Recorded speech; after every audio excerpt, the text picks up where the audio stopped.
Breaking news చూస్తున్నాం. ఏపీలో సంచలనం కలిగించిన బి ఫార్మసీ విద్యార్థిని ఆయేషా మీరా హత్య కేసును మూసేస్తున్నట్లు సిబిఐ కోర్టు ఉత్తర్వులను జారీ చేసింది. కేసు దర్యాప్తు చేపట్టిన సిబిఐ గతేడాది తుది నివేదికను కోర్టుకు సమర్పించింది. ఈ నివేదికను విజయవాడలోని సిబిఐ కోర్టు న్యాయాధికారి అన్నపూర్ణ ఆమోదిస్తూ శుక్రవారం సాయంత్రం ఉత్తర్వులిచ్చారు. కేసును మూసేయడానికి ముందు ఆయేషా మీరా తల్లిదండ్రుల అభిప్రాయాన్ని కోర్టు తెలుసుకుంది. సిబిఐ నివేదికపై తాము ప్రొటెస్ట్ పిటిషన్, ప్రైవేట్ కేసు దాఖలు చేయడం లాంటివేవీ చేయట్లేదని ఆయేషా మీరా తల్లిదండ్రులు కోర్టుకు తెలిపారు.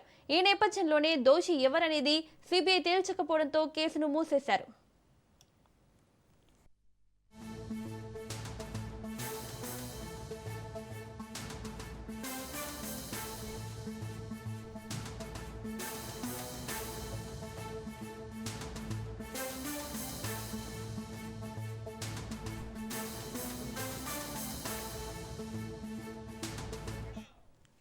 రెండు 2019లో మొదలైన సిబిఐ దర్యాప్తు 2025 అక్టోబర్ వరకు సుదీర్ఘంగా 6 ఏళ్లు సాగింది.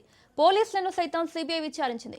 మృతురాలి శరీర భాగాలను వెలికితీయించి రెండోసారి పోస్ట్ మార్టం చేయించింది. అన్నింటినీ క్రోడీకరించి గతేడాది తుది నివేదికను కోర్టుకు సమర్పించింది. గతంలో దర్యాప్తు చేసిన అధికారులు సేకరించిన సాక్ష్యాలే ఉన్నాయని, అవి సత్యం బాబే నిందితుడు అని తేలుస్తున్నాయని, వాటిని గతంలో హైకోర్టు కొట్టేసిందని సిబిఐ నివేదికలో పేర్కొంది. హత్య జరిగి చాలా ఏళ్లు కావడంతో అంతకు మించి కొత్త సాక్ష్యాలు ఏవీ లేవని వెల్లడించింది. ఇదే అంశానికి సంబంధించి మరిన్ని అప్డేట్స్ మా ప్రతినిధి రమేష్ అందిస్తారు. రమేష్, బి ఫార్మసీ విద్యార్థిని ఆయేషా హత్య కేసు ఇక మూసేస్తున్నట్లు తెలుస్తుంది. డీటెయిల్స్ ఏంటి?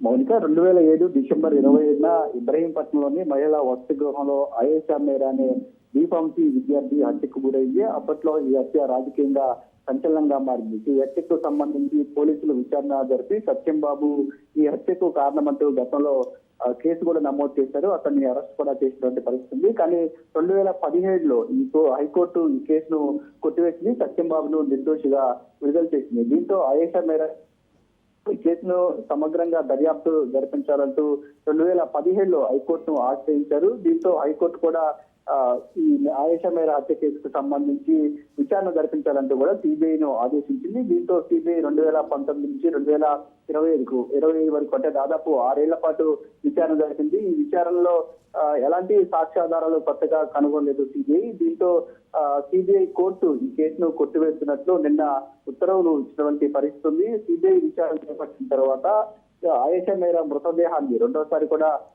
రీపోస్ట్ మార్టం చేశారు. అదే సందర్భంలో గతంలో ఈ హత్యకు సంబంధించి పోలీసులు ఏవైతే ఆధారాలు సమర్పించారో అవే ఆధారాలు ఉన్నాయి తప్ప మిగిలినటువంటి ఆధారాలు కొత్తగా ఏమీ కూడా సిబిఐ చూపించలేకపోయింది. దీంతో ఈ కేసుకు సంబంధించి తుది ఛార్జ్ షీట్ ను గతంలోనే సిబిఐ కోర్టులో ప్రొడ్యూస్ చేసింది. దీంతో దీనిపైన సమగ్రంగా విచారణ జరిపినటువంటి సిబిఐ కోర్టు ఈ కేసును మూసేస్తున్నట్లు నిర్ణయం తీసుకోవడం జరిగింది. Right Ramesh, thank you.